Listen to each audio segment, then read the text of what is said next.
본문의 말씀을 가지고 모든 시험을 이긴 그리스도라는 제목으로 하나님 말씀 전하도록 하겠습니다.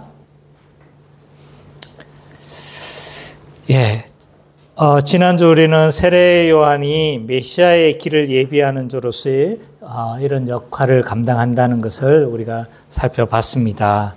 1절과 4절은 세례 요한이 어떤 인물인지에 대해서 설명해 주고 있습니다. 세례 요한은 어떤 사람이었나? 그는 유대 광야에서 활동을 했습니다. 유대 광야는 이제 굉장히 높은 구름으로 이루어져 있습니다. 그래서 사해 바다에서 이 예루살렘까지의 이런 높은, 사실은 경사지가 굉장히 높은 이런 구름이다라고 말을 할 수가 있는데, 이 지역에는 거칠은 잡목들이 많고, 그래서 광야라기보다는 황무지입니다. 황무지고, 그래서 이 지역에 이제 주로 쿰난 공동체들이 거하고 있었기 때문에 아마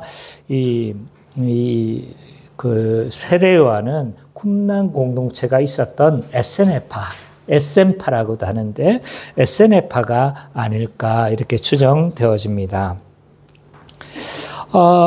이 세례 요한은 또 이제 당시대에 예수님 시대와 이 동시대에 굉장히 좀 영향력 있는 이런 중요한 인물이었습니다. 그 유대 지역뿐만 아니라 그 유대 지역 전체에 영향력을 끼치고 있었고, 심지어 이제 사도 바울이 활동했던 시기에서도 이 요한의 제자들이 있었던 걸 봤었을 때 굉장히 광범위한 영향력을 끼쳤다라는 것을 우리가 알 수가 있습니다.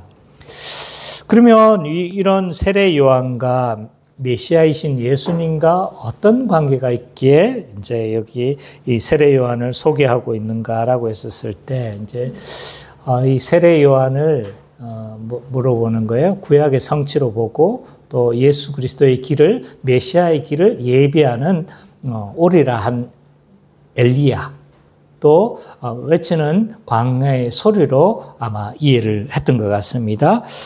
그래서 이 세례 요한은 예수님의 길을 먼저 닦는, 그러니까 왜 임금이나 왕이 행차하면 물러거라 막 하면서 막 뭐라고 합니까? 길을 터는 사람이 있지 않습니까? 그런 역할을 하는 사람이라고 우리가 할 수가 있을 것 같습니다. 5절부터 12절은 이제 이런 세례 요한이 어떤 사명을 감당했는지에 대해서 설명을 하고 있죠. 세례 요한은 이제 요단강에서 주로 이제 세례를 베푸는 사역을 했습니다. 물론 설교 사역을 통해서 회개를 촉구했지만 세례를 베풀었는데, 근데 이제 그 당시에 있어서 우리 시대는 이제 세례가 너무 흔한 우리가 주로 많이 목격한 것이 되어지기 때문에 우리의 방식으로 이제 이 세례를 이해하는데, 그 당시에 이 세례는 우리와 같은 이런 의미의 세례가 아니었죠.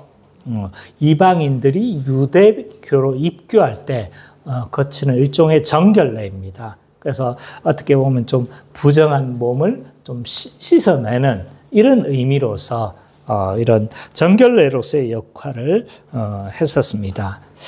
그래서 유대인들에게 이런 세례를 받게 한다는 건 굉장히 자존심 상하는 일인 거죠. 왜냐하면 자신들을 뭐와 같이 취급하는 거예요?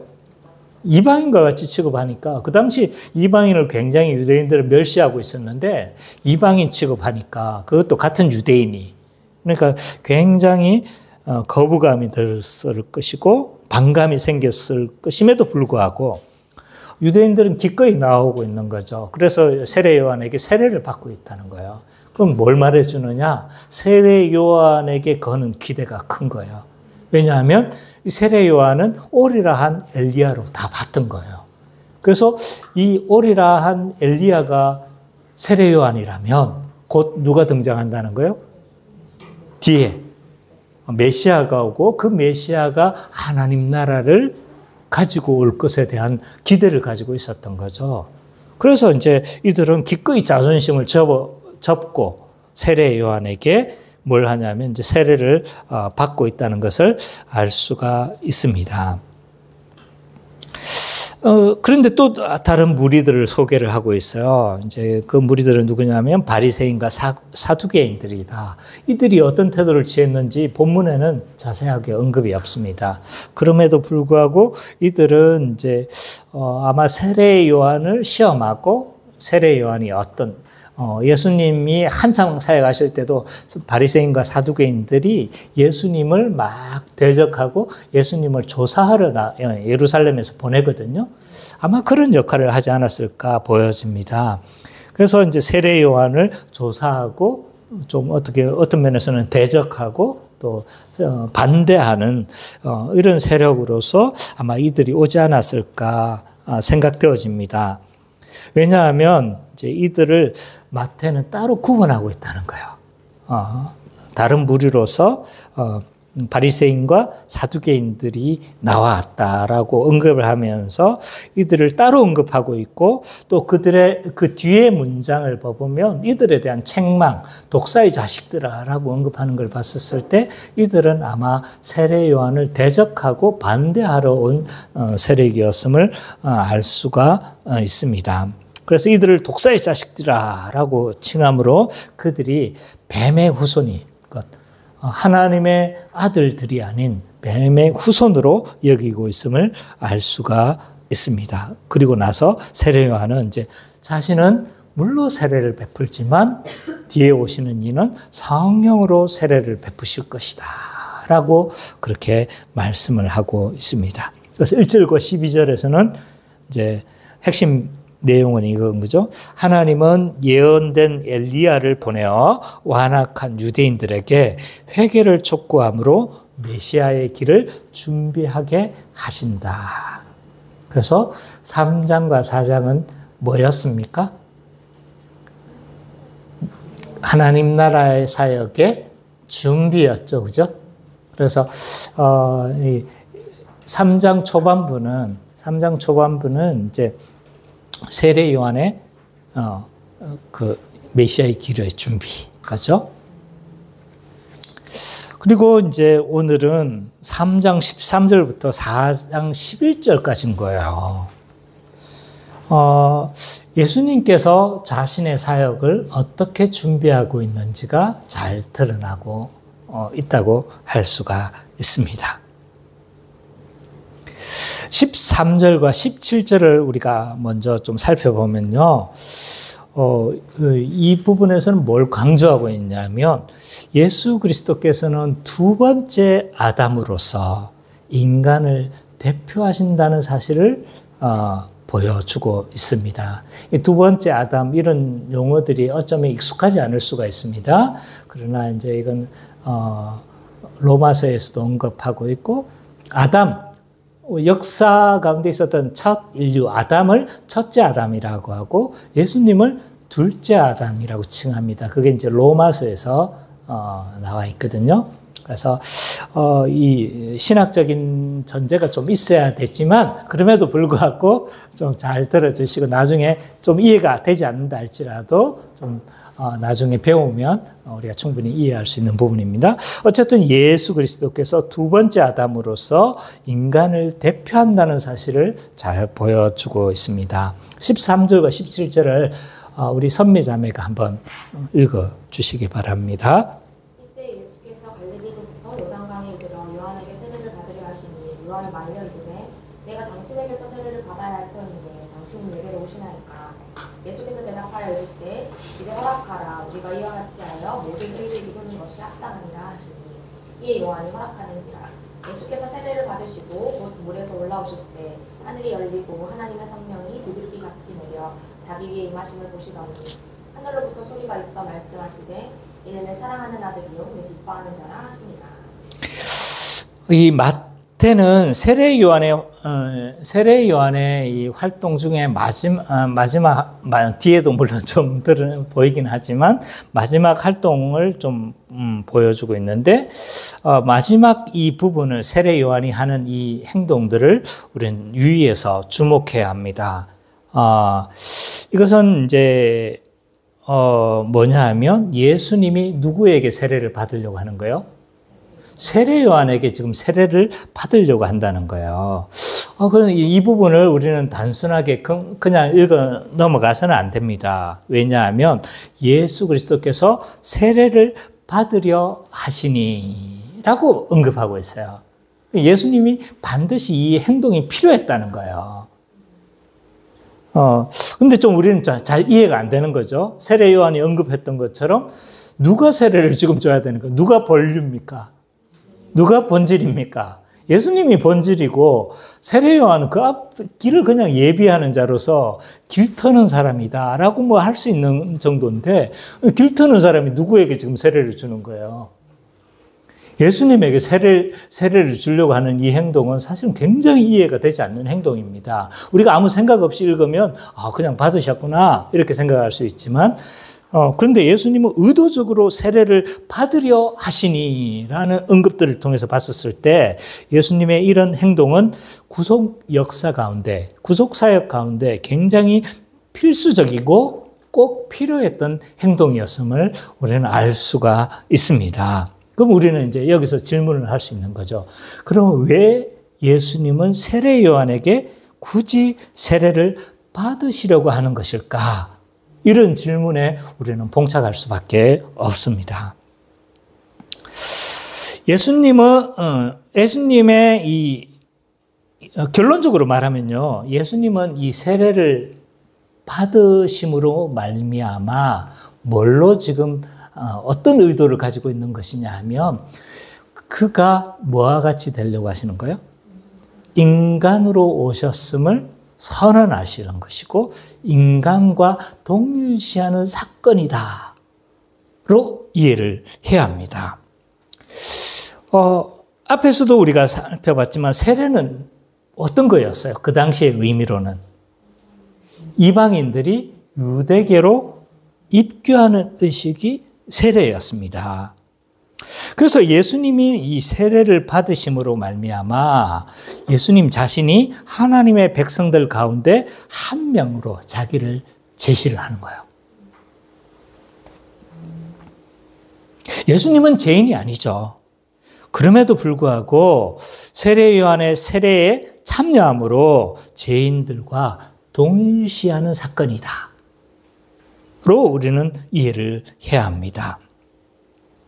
왜 그러면 이렇게 예수님이 스스로 인간으로 오셨지만 인간과 동일시한 이 세례를 받으신 사건들이 필요했는가라고 했었을 때 그 목적이 뭐냐는 거예요. 그 목적이. 그게 15절에 나와 있어요. 15절에. 인간으로서 온전히 순종함으로 뭘 성취하기 위한 거예요? 모든 의를 성취하기 위한 거란 거예요. 자, 15절 우리 같이 한번 읽어볼까요? 시작.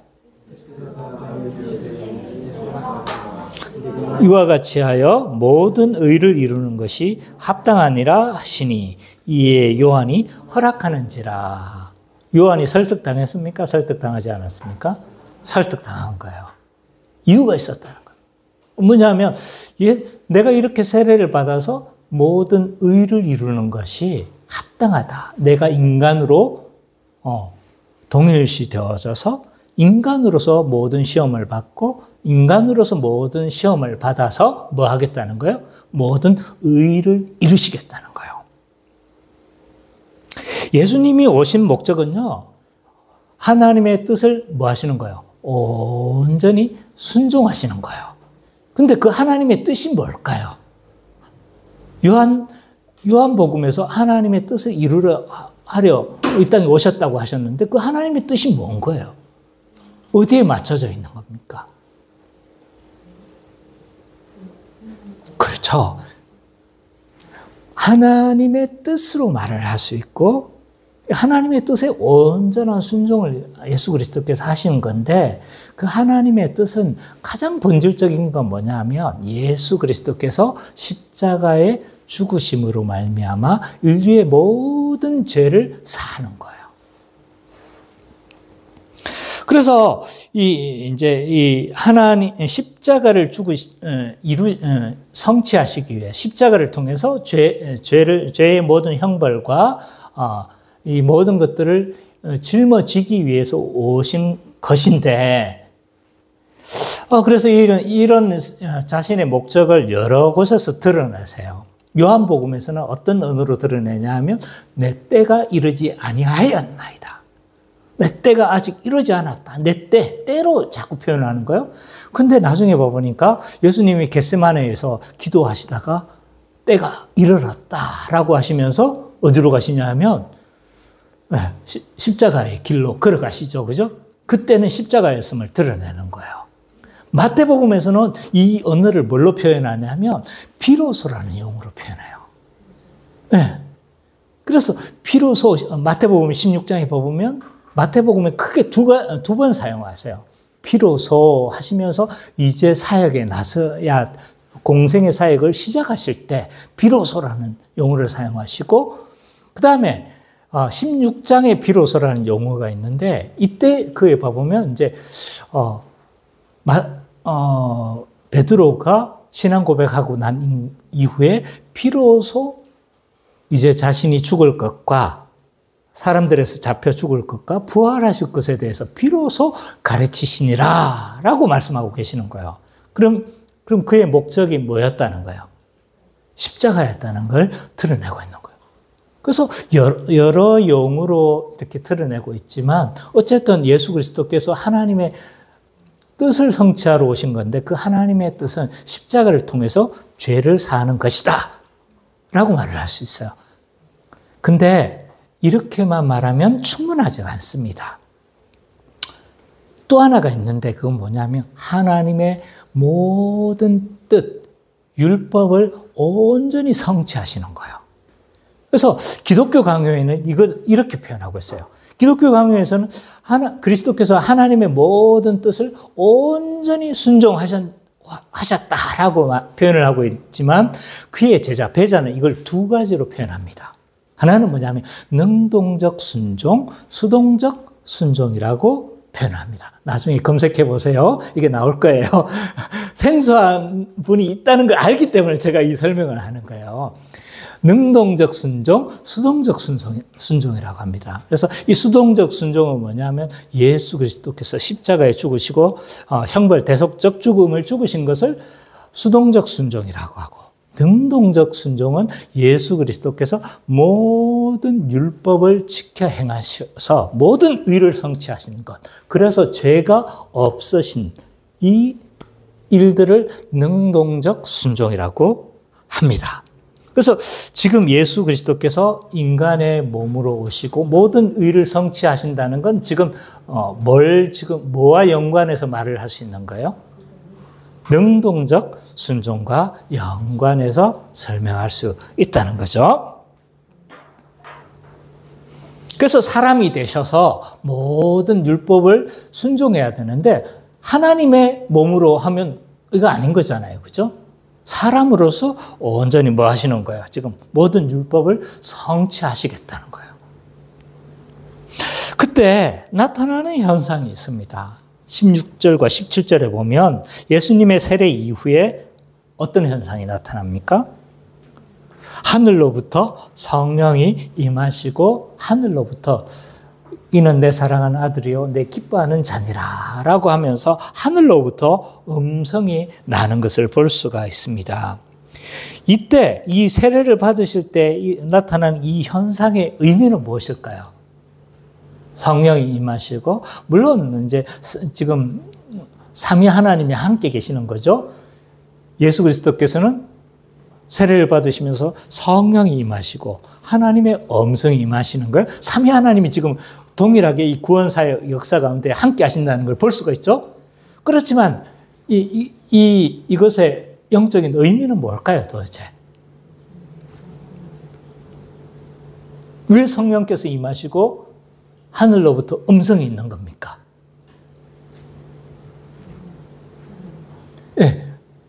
김기현 성도님 좀 더 크게 해보십시오. 하나님이시고 예? 예수님이 예. 하나님이시고 예. 인간이시고 자, 여기에는 의미가 있습니다. 먼저 성령께서 비둘기같이 강림하신다는 건 왕으로서의 등극을 의미합니다. 자, 이 성령의 기름 부으심을 보여주는 거예요. 자, 기름 부음은 어떤 직분에게 주어집니까? 왕, 선지자, 제사장에게 주어지는 거죠.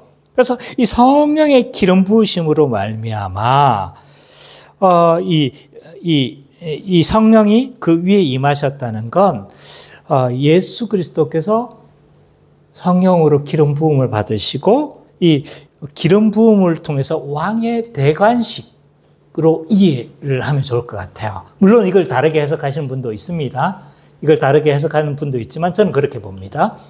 그래서 왕의 대관식으로 이해를 할 수가 있습니다. 그리고 이 하늘로부터 이는 내 사랑하는 아들이요 내 기뻐하는 자라의 이 음성은 뭔 거예요?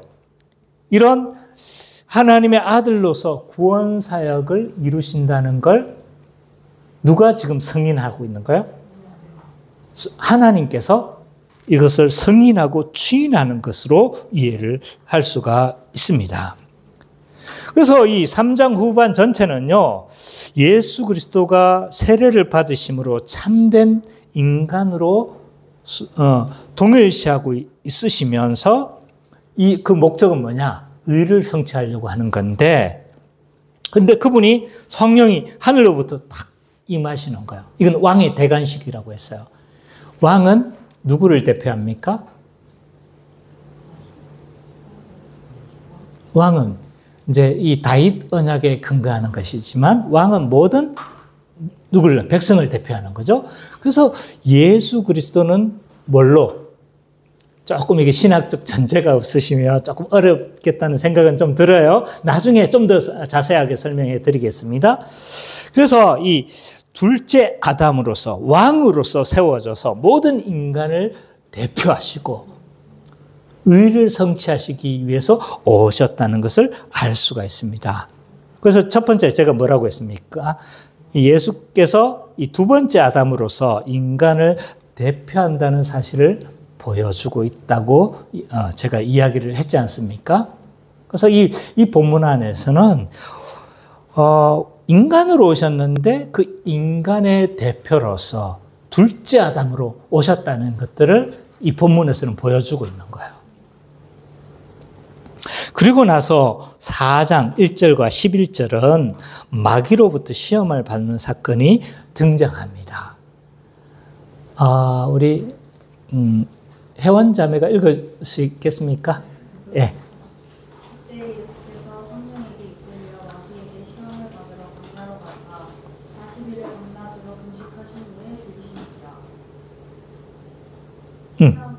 네, 11절까지 다. 예. 사랑하는 자가 예수께 나와서 이르되 내가 만일 하나님의 아들이었든 명하여 이 돌들로 떡덩이가 되게 하라.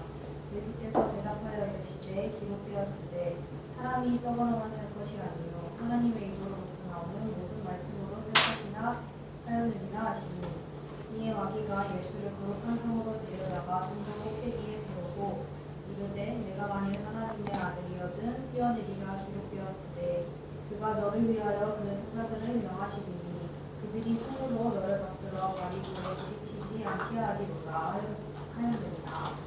예수께서 이르시되 또 기록되었으되 주 너의 하나님을 시험하지 말라 하였느니라 하시니 마귀가 또 그를 데리고 지극히 높은 산으로 가서 천한 왕국과 그 영광을 보여 이르되 만일 내게 엎드려 경배하면 이 모든 것을 내게 주리라.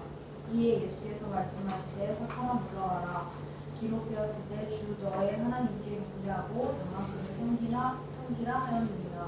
이에 마귀는 예수를 떠나고 천사들이 나와서 수송되니라. 제가 이 3장 후반부만 끊어서 설교하면 얼마나 편하겠습니까? 4장 1절과 11절을 연결시켰어요. 어떤 앞에 본문과 뒤에 본문이 밀접한 연관을 가지고 있다는 거예요. 그 연관성을 좀 생각하면서 이걸 좀 잘 봤으면 좋겠습니다. 이 4장 1절부터 11절은 마귀로부터 시험을 받는 사건이 등장을 합니다. 첫 번째 시험이 뭡니까? 네가 하나님의 아들이면 이 돌들을 명하여 떡덩이가 되게 하라라고 그렇게 시험을 하고 있습니다. 왜 사탄이 이런 시험을 할까요? 이 시험의 본질이 뭘까요? 이 시험의 본질이 뭡니까? 예, 뭐 기본적인 욕구이기도 한데 이 마귀는 네가 하나님의 아들이거든. 그 메시아적 권능을 사용해서 뭐 하라는 거예요? 지금 당면한 모든 문제, 기본적인 욕구죠. 그 배고픔의 문제를 해결하라는 거예요. 뭘 사용해서? 신적 권능을 사용해서. 근데 앞에 뭘로 지금 했습니까? 사람으로 오시고 사람으로 시험을 받으시고 사람으로 다 하셔야 되는 거예요. 근데 신적 권능을 뭐 하라고 하는 거예요? 사용하라는 거예요.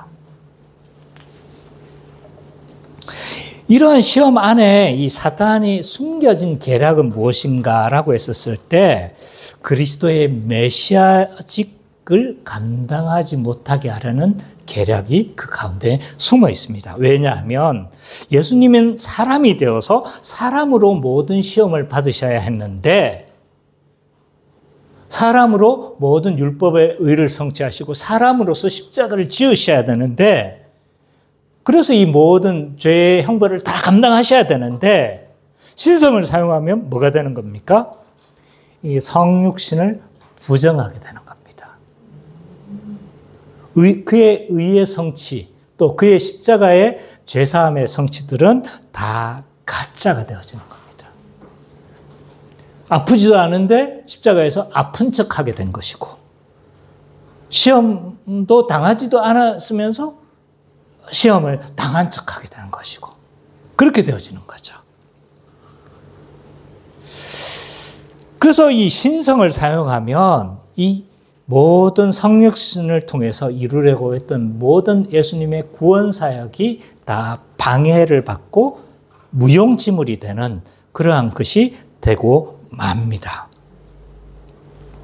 그래서 예수님은 신명기 말씀을 인용하시면서 사람이 떡으로만 살 것이 아니요 오직 하나님의 나오는 말씀으로 살 것이다 라고 말씀하시면서 정리를 하십니다. 신명기에서 이 말씀을 인용하세요. 두 번째 시험. 두 번째 시험은 네가 하나님의 아들은 뭐 하라고 하는 거예요? 성전에서 뛰어내려 하나님이 구원하게 하라고.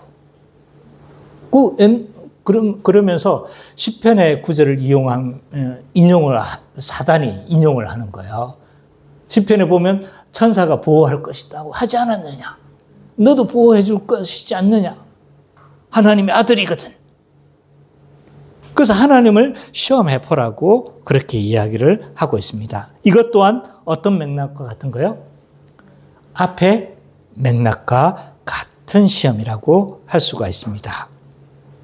신적 권능을 사용하게 해서 그리스도의 온전한 순종을 방해하는 거라고 하는 것이다 라고 할 수가 있습니다. 이것 동일하게 예수님은 신명기의 말씀을 인용하시면서 주 너의 하나님을 시험하지 말라라고 하시면서 승리를 하십니다.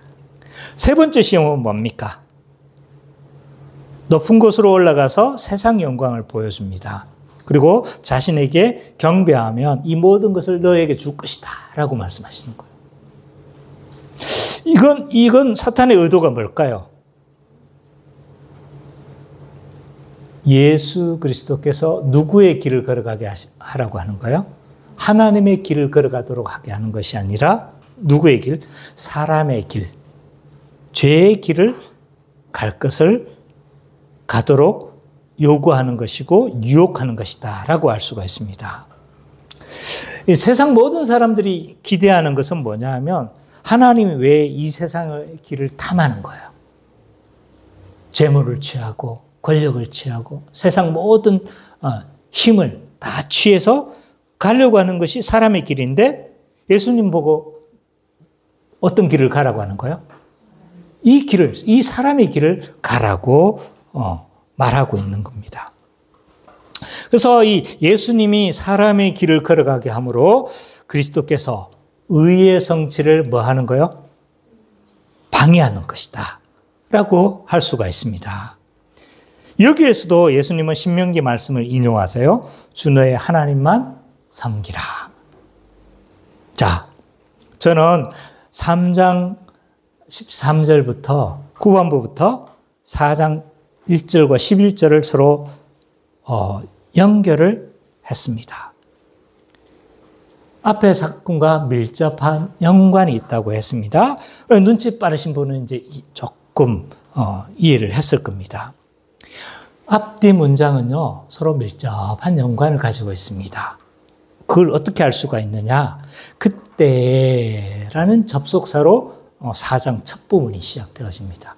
그러니까 그 앞에 사건이 있을 그때에 이 일들이 벌어졌다는 거예요. 그래서 앞에 문장과 뒤에 문장이 서로 연결되어져 있음을 보여주고 있습니다. 뿐만 아니라 앞에서 예수님이 세례를 받으실 때 하나님의 아들로 선포가 되잖아요. 근데 사단은 지금 뭐라고 이야기를 하는 거예요? 네가 하나님의 아들이거든. 그것을 그대로 받아 지금 사단도 이용을 하고 있는 거죠. 그래서 앞뒤 사건이 서로 밀접하게 연관되어져 있고 연결되어져 있습니다. 그러면 마태복음 3장 13절과 17절 그리고 4장 1절과 11절은 어떤 연결성을 가지나라고 했었을 때 먼저 이 3장 1절과 4장 1절과 11절의 어떤 이 본문의 이 특성을 이해할 필요가 있어요. 뭐냐 하면 이 예수님이 받으시는 이 시험이 지금 누구의 시험과 누구의 시험을 지금 연상하게 합니까? 예수님이 지금 사탄에게 시험을 받잖아요. 근데 누가 시험을 받은 사람이 있습니까? 아담과 하와를 시험하는 것과 밀접하게 연관을 가지고 있다는 거예요. 그래서 내가 이제 예수님이 둘째 아담이라고 자꾸 이야기하는 이런 겁니다. 형식면에 있어서, 내용면에 있어서 아담과 받았던 시험과 거의 동일합니다. 거기에다가 아담만 연상하게 하는 게 아닌 거예요. 지금 이 예수님이 받은 시험은요, 실패한 이스라엘의 광야의 시험과 실패한 이스라엘의 시험도 연상하게 합니다. 이스라엘이 광야에서 몇 년 동안 시험을 받았습니까? 광야 생활을 합니까? 40일 동안 광야 생활을 하죠. 예수님은요? 며칠 동안? 40일 동안 광야 생활을 해요. 이스라엘이 홍해에서 세례를 받고 난 이후에 광야 시험을 거칩니다. 예수님은 세례 요한에게 세례를 받고 난 이후에 누구에게 시험을 받습니까? 사탄에게 시험을 받습니다. 또 예수님이 인용한 구절도 다 어디라고 했습니까? 신명기 말씀인 거예요. 광야 생활 가운데 있었던 그 모든 일들을 지금 다 뭐 하고 있는 거예요? 인용하고 그 사건과 연관해서 지금 다 설명을 하고 있다는 거예요. 그러니까 아담과 하와의 시험도 연상하게 하지만 40년 동안 시험을 받았던 이스라엘 백성들의 그 시험도 연상하게 한다는 거예요. 따라서 예수님이 이 세례를 받는 사건이 앞에서 세례를 받는 사건이 어떤 의미를 가진다고 했습니까? 사랑과 동일시하는 사건이었죠. 인간을 대표해서 사랑과 동일시하는 사건이었고, 그런데 예수님은 어떻게 한 거예요? 이 시험에서 이기셨다는 거예요? 졌다는 거예요? 그렇죠. 아담은 어떻게 했습니까? 실패했지만 그리스도께서 승리하셨음을 보여주고, 출애굽의 이스라엘 백성들은 광야 생활에서 실패하고 다 죽었지만 누구는요? 그리스도는 승리하셨음을 보여주는 본문이다라고 할 수가 있습니다. 그래서 예수님은 새 출애굽의 구원자로서 이스라엘 백성과 달리 시험에서 이기셨음을 이 본문에는 드러내주고 있는 거예요. 그래서 정리해보면 이런 거예요. 예수님은 세례를 받으심으로 모든 인간과 동일시하시는 거예요. 그래서 모든 시험을 다 거치시는 거예요. 그래서 예수님은 시험을 받으실 때요, 신적 권능으로 시험을 받으시는 거 아닌 거예요. 다 동일하게 예수님은 다 시험을 받으시는 거예요. 근데 아담과 달리, 이스라엘과 달리 예수님은 어떻게 하신다는 거예요? 시험에서 이기신다는 거예요. 그래서 예수님은, 자, 저를 봐보세요. 이렇게 하면 리얼하게 다가올 겁니다. 사람으로 시험을 받으셨다는 거. 예수님은 남자와 같은 성적인 유혹을 받으셨을까요? 안 받으셨을까요? 네, 받으신 거예요. 근데 뭐 하지 않으신 거예요? 죄를 짓지 않으시고 범죄하지 않으셨다는 거예요. 우리는 예수님이 그런 시험을 받으셨을까? 무성역자라고 생각하는 거예요. 그렇지 않습니다. 예수님도 인간의 처지에서 모든 시험을 받으시고 인간의 처지에서 십자가를 지시고 인간의 처지에서 다 이 모든 시험을 받으셨다는 사실을 우리는 기억해야 합니다. 그래서 이 3장 13절과 17절, 4장 1절과 17절의 핵심 내용이 뭐냐라고 했었을 때 예수님은 둘째 아담으로서 모든 시험을 이기신 분이시다라는 것을 강조해 주고 있습니다. 자, 이렇게 하니까 좀 연결성을 찾을 수 있겠습니까? 네. 네. 자, 그러면 오늘 이 말씀이 우리에게 어떻게 적용되어질 수 있을까? 우리는 한번 생각해 봐야 합니다. 첫 번째로, 교회도 사탄에 의해서 동일한 시험에 놓여질 수 있음을 우리는 알아야 합니다. 사탄은요, 과거에 써왔던 전술을 그대로 사용해요. 아담에게 사용을 했고, 그걸 예수님께 그대로 투사했고, 오늘날 우리에게도 동일하게 이러한 시험을 우리에게 가할 수 있다는 사실을 우리는 생각해야 합니다. 사탄은요, 예수님께 하나님의 아들이거든 이 돌들을 떡덩이가 되게 하라고 시험을 합니다. 그건 뭐예요? 메시아적 권능을 사용해서 자신의 당면한 문제, 배고픔을 해결하려는 것이었습니다. 동일하게 이 사탄은 우리에게 동일한 시험을 가할 수 있습니다. 우리가 이 떡 문제, 당면한 먹고 사는 문제에 몰두해서 하나님 나라의 일을 하지 못하도록 충분히 우리에게 유혹할 수 있다는 사실을 알아야 합니다. 그래서 주기도문에서 인간 청원의 첫 부분을 봐보면 뭡니까? 오늘날 우리에게 일용할 양식을 주옵시고. 왜냐하면 하나님 나라를 추구하는 데 있어서 가장 방해가 되어지는 것이 뭐냐 하면 먹고 사는 것에 대한 문제인 거예요. 먹고 사는 것에 두려움을 느끼고 먹고 사는 것에 강박이 생겨나기 시작하면 우리는 하나님 나라의 일을 추구하지 못합니다. 왜냐하면 이 먹고 사는 문제는요, 우리가 하나님 나라를 추구하는 데 있어서 가장 걸림돌이 되는 것이 맞습니다. 이 먹고 사는 것에 대한 문제는요, 인류의 가장 공통된 최대의 관심사입니다. 어젯밤 뉴스를 다 보셨을 텐데 다 자기들이 먹고 살라고 지금 막 하는 거 아닙니까? 그죠? 저 누구 편을 들지 않겠습니다. 다 각각의 다른 정치적 성향이 있기 때문에 저는 그걸 존중합니다. 다 봐보면요, 이 모든 일들의 배후에는 먹고 사는 일에 대한 문제가 끼어들어져 있습니다. 중국과 미국이 지금 무역 분쟁을 하고 있습니다. 왜 그럴까요? 먹고 사는 문제에 있어서 주도권의 다툼을 지금 하고 있는 겁니다. 요즘 세상이 각박한 이유가 뭡니까? 굉장히 날카롭습니다. 사람들을 봐보면 예민합니다. 그래서 자기가 좀 침해를 받는다고 생각하면 굉장히 날카롭게 반응합니다. 왜냐하면 지금 먹고 사는 문제가 만만치 않기 때문입니다. 그러니까 조금만 자기가 침해를 받으면 어떻게 되는 거예요? 이것을 침해를 받지 않게 하려고 어떻게, 제 표정에서 보셨나요? 그죠? 손해를 보려고 하지 않는 거죠. 그래서 이 먹고 사는 문제는 인류의 가장 공통된 욕구고 가장 강력한 욕구인 것은 분명합니다. 가만히 생각해 보면 우리 인생도요, 먹고 사는 일에 몰두하는 경향이 너무 많습니다.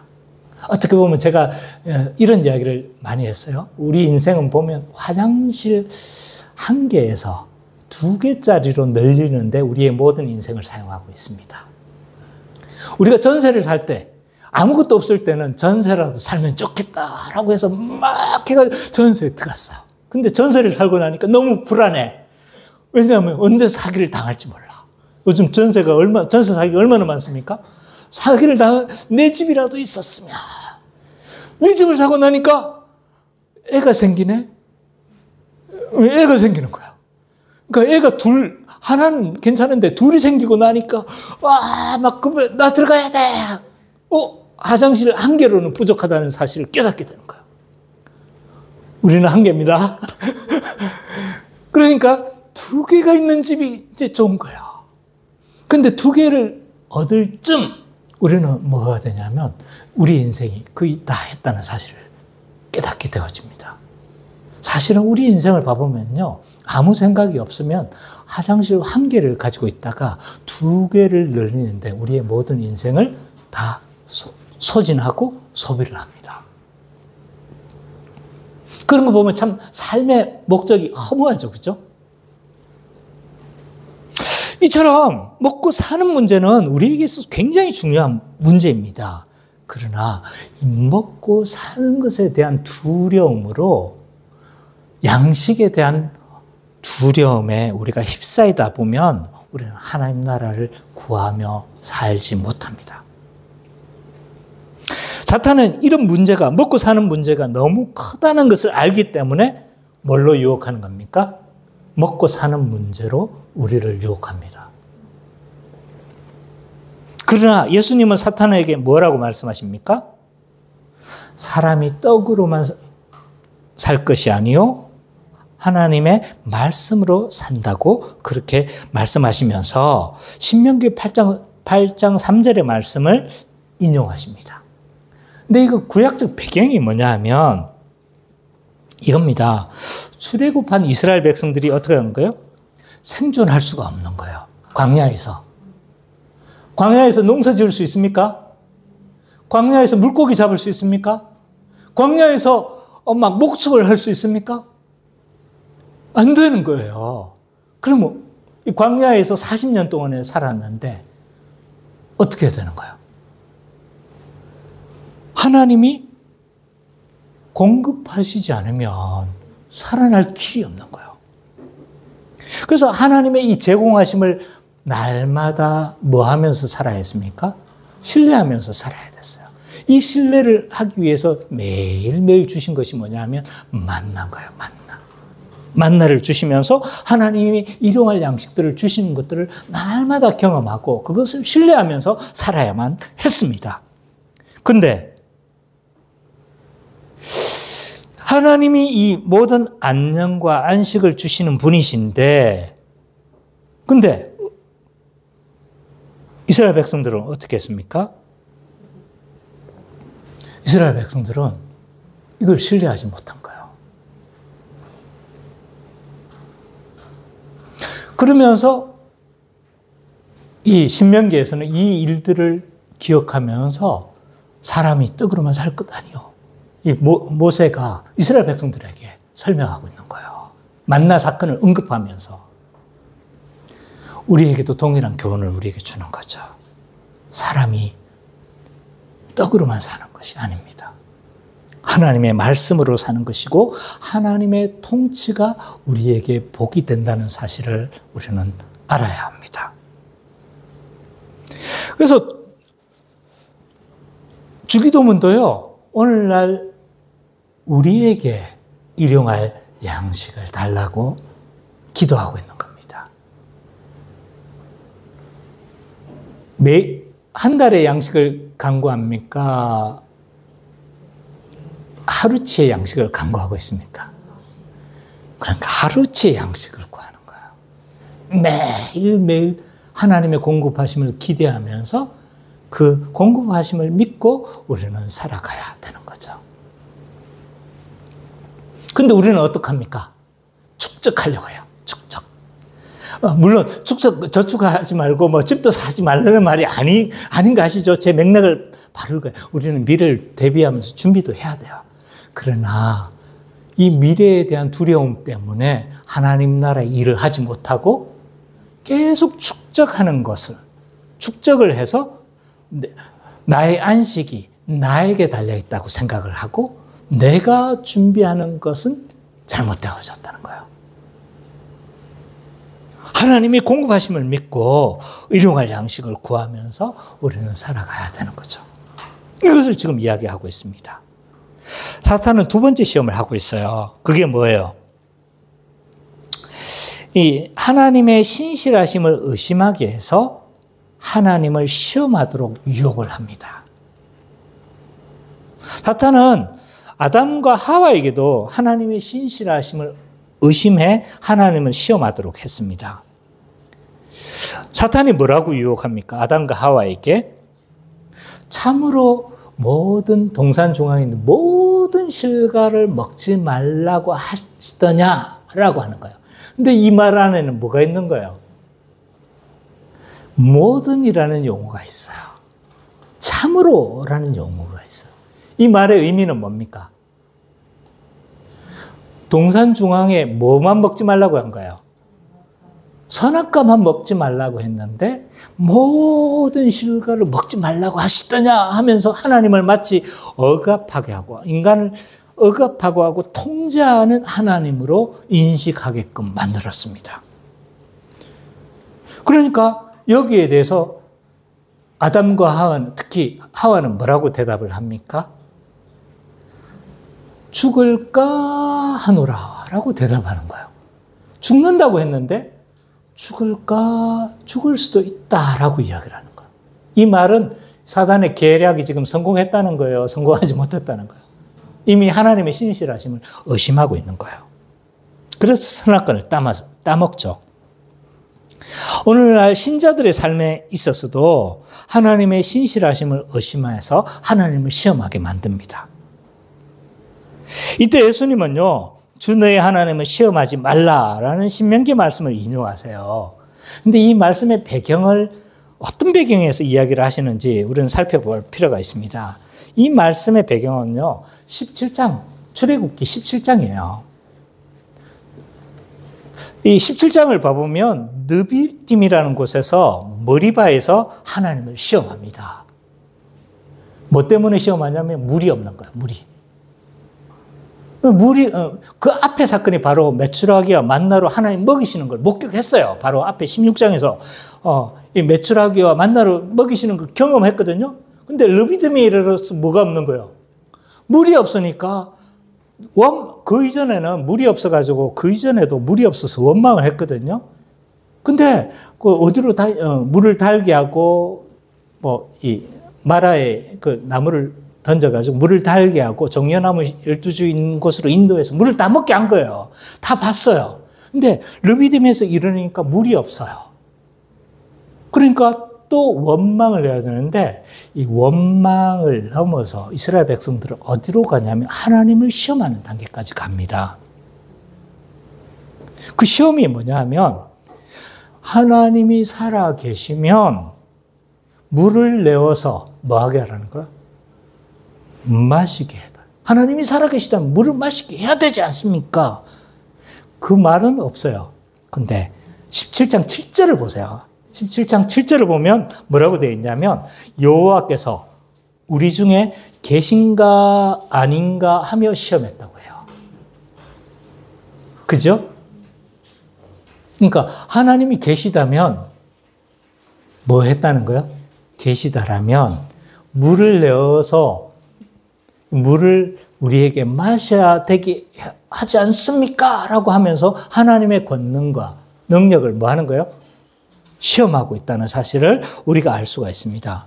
그래서 이 머리바의 사건을 언급하면서 모세는 신명기에서 하나님을 시험하지 말라고 했던 거예요.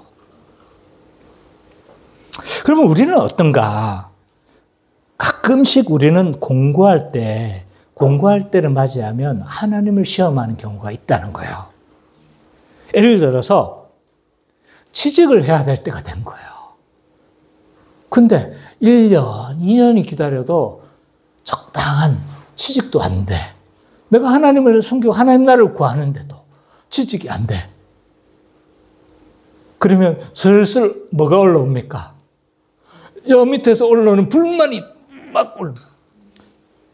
그래서 원망하는 단계를 넘으면서 하나님이 살아계시면 내 취직돼야 되는 거 아닙니까? 내가 신앙생활 못한 것도 아니고 내가 열심히 하고 있는데 좋은 직장 허락해 주셔야 되지 않습니까?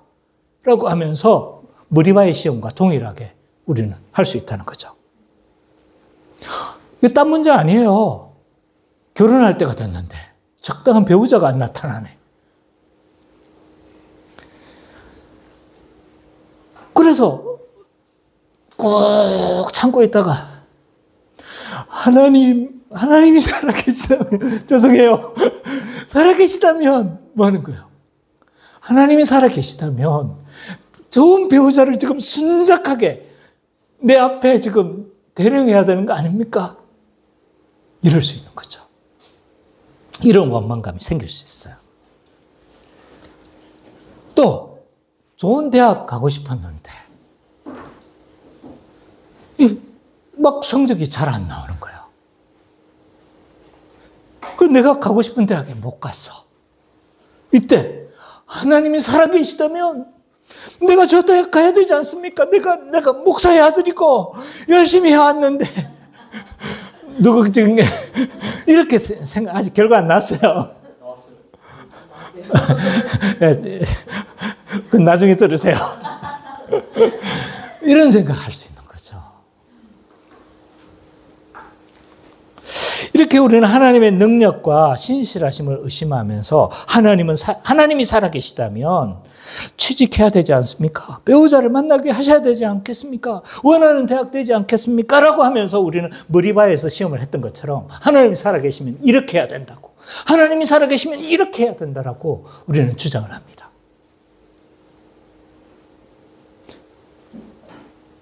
이게 뭐가 문제인 거예요? 뭐가 문제냐면 하나님을 뭘로 지금 삼고 있는 거예요? 나의 하수인으로 삼고 있는 거예요. 이방신과 같은 거예요. 이방신들을 어떻게 합니까? 이방의 신들을 어르고 달래고 꼬셔서 막 재물을 많이 바칩니다. 많이 바쳐가지고 이방신을 꼬시는 거예요. 꼬셔가지고 결국은 뭐 하는 거예요? 이방신을 이용하는 거죠. 나 잘되게 해달라고. 나 복되게 해달라고. 나 잘되게, 나 성공하게 해달라고. 그게 이방신인 거예요. 근데 우리가 하나님을 막 열심히 해가지고 결국 내가 잘 되려고 하는 건 곧 뭘로 하는 거예요? 이방신 섬기는 것과 다르지 않다는 거예요.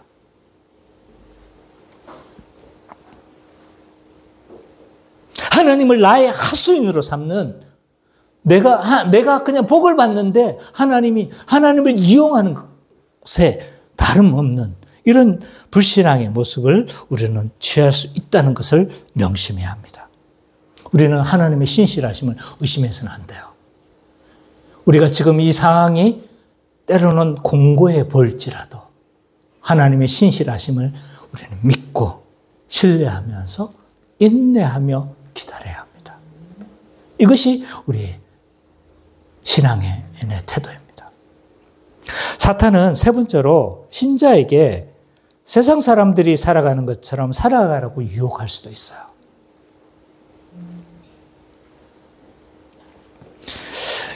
사탄은 예수님에게도 사람의 욕심대로 살아가는 그 사람의 길을 걸어가도록 유혹을 했어요. 예수님도 유혹했어요. 그럼 우리 유혹 안 할 것 같아요? 예수님보다 자신 있습니까? 네. 우리에게 사람의 길을 걸어가라고, 세상 사람들이 그렇게 살아가는 것처럼 너희도 그렇게 살아가야 돼 라고 얼마든지 우리는 유혹할 수 있습니다. 세상 사람들이 탐하는 게 뭔 거예요? 권력을 탐하죠. 돈을 탐하죠. 봐보세요. 어제 봐봤지 않습니까? 자신들이 탐하는 것을 위해서 기꺼이 어떤 짓도 할 수 있다는 걸 우리는 보았지 않습니까? 그 길을 우리가 동일하게 걸어가도록 우리에게도 충분히 유혹할 수 있습니다. 돈을 탐하며 살라고 말을 할 수 있고, 성공을 탐하며 살라고 유혹할 수 있고, 우리 욕구를 마음껏 채워가면서 그렇게 살아가라고 그렇게 유혹할 수 있음을 우리는 명심해야 합니다. 아브라함의 조카 롯이 이란 사람이었습니다. 세상을 탐하며 살아간 사람이에요. 아브라함과 롯이 같이 거할 곳이 부족하니까 어떡한 서로 분리하도록 했어요. 그래서 가나안 땅 아무 곳이나 갈 수도 있었어요. 근데 롯은 어디를 봤습니까? 소돔 땅을 바라봤죠. 소돔 땅을 바라보니까 애굽과 같고 에덴 땅과 같았다라고 이야기를 하는 거예요. 그의 눈에 들어온 거예요. 그래서 점점 그것으로 가까이 이동했다고 해요. 그래서 나중에는 그 소돔에서 유지가 되어져요. 유지가 되었다는 거 어디에서 알 수가 있냐면 롯이 성문 앞에 앉아 있었어요. 그 당시 유지들은 장로들은 성문 앞에서 앉아 있으면서 동네의 모든 일들을 주관하고 판정하고 판결하는 그런 판결자의 역할을 하거든요. 그러니까 롯은 그곳에서 꽤나 성공한 사람인 거예요. 우리가 그것을 추구하면 그렇게 될 수도 있어요. 근데 그것은 세상 사람의 길인 거죠. 그래서 결국은 세상의 길을 걸어가도록 유혹하여서 뭘 하지 못하게 하는 거예요. 하나님의 백성으로서 그렇게 살아가지 못하도록 얼마든지 유혹할 수 있다는 사실을 우리는 알아야 합니다. 그러나 큰 두 번째로, 이건 금방 끝납니다. 교회는 그리스도께서 이러한 모든 시험을 이기셨음을 알아야 합니다. 예수님은 성령의 능력으로 말씀을 통해서 이러한 모든 시험에서 승리하셨습니다. 예수님이 승리의 비결은요, 성령의 능력을 의지했을 뿐만 아니라 말씀으로 이 모든 시험을 이기셨음을 기억해야 합니다. 우리의 승리의 비결도 여기에 있어요. 말씀과 성령의 능력인 거예요. 이것은 나중에 성화를 배울 기회가 있을 때 더 자세하게 이야기하도록 하겠습니다. 어쨌든 우리가 이길 수 있는 비결은 성령의 능력과 말씀의 능력인 거예요. 이것을 통해서 우리는 우리에게 주어진 시험을 이길 수가 있습니다. 많은 사람들이 신자는 죄를 지을 수밖에 없는 존재라고 생각을 합니다. 이것은 잘못된 확신입니다. 성경이 가르치고 있는 바는 우리가 죄에 넘어질 수도 있지만 죄를 이길 수도 있는 존재라고 언급하고 있습니다. 그래서 우리는 죄를 지을 수밖에 없다고 인정하는 것은요, 뭘 하는 거냐면 내가 아직 거듭나지 않았다고 믿는 겁니다. 거듭난 존재는요, 죄를 이길 수도 있는 존재입니다. 그렇게 예수 그리스도 안에서 우리도 하나님 안에서 승리하며 죄를 이길 수 있다는 사실을 우리는 믿어야 합니다. 마지막 이 구절을 이 부분을 좀 더 자세히 다루고 싶었지만 그렇게 하려면 저에게 한 2시간을 주셔야 돼요. 그러면 좀 나가실 것 같아서 제가 여기서 간략하게 다루려고 합니다. 어쨌든 이건 좀 더 다른 기회에 좀 더 제가 자세히 다루도록 하겠습니다. 그렇지만 이 구절을 좀 읽고 우리가 마쳤으면 좋겠습니다. 요한일서 2장 13절 14절.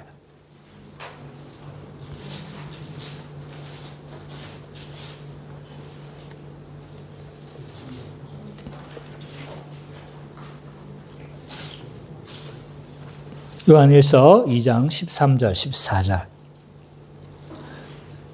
우리 예지가 좀 한번 읽어주세요. 아들들아 내가 너희에게 쓰는 것은 너희가 태초부터 계신 이를 알았으므로 청년들아 내가 너희에게 쓰는 것은 너희가 악한 자를 이기었습니다.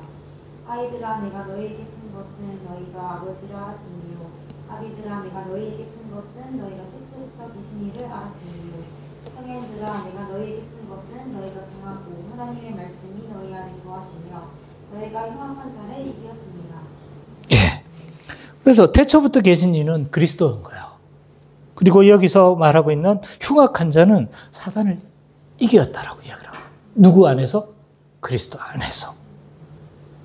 그리스도 안에서 이 부분들을 나중에 이제 성화의 원리를 우리가 배울 때 이 부분을 좀 더 자세히 알 수가 있겠지만 어쨌든 우리는 예수 그리스도 안에서 죄를 이길 수 있다는 사실을 믿고 그리스도와 함께 이길 수 있다는 사실을 믿고 승리하며 살아가는 우리 기쁨의 교회 모든 성도님 되시기를 간절히 축원합니다.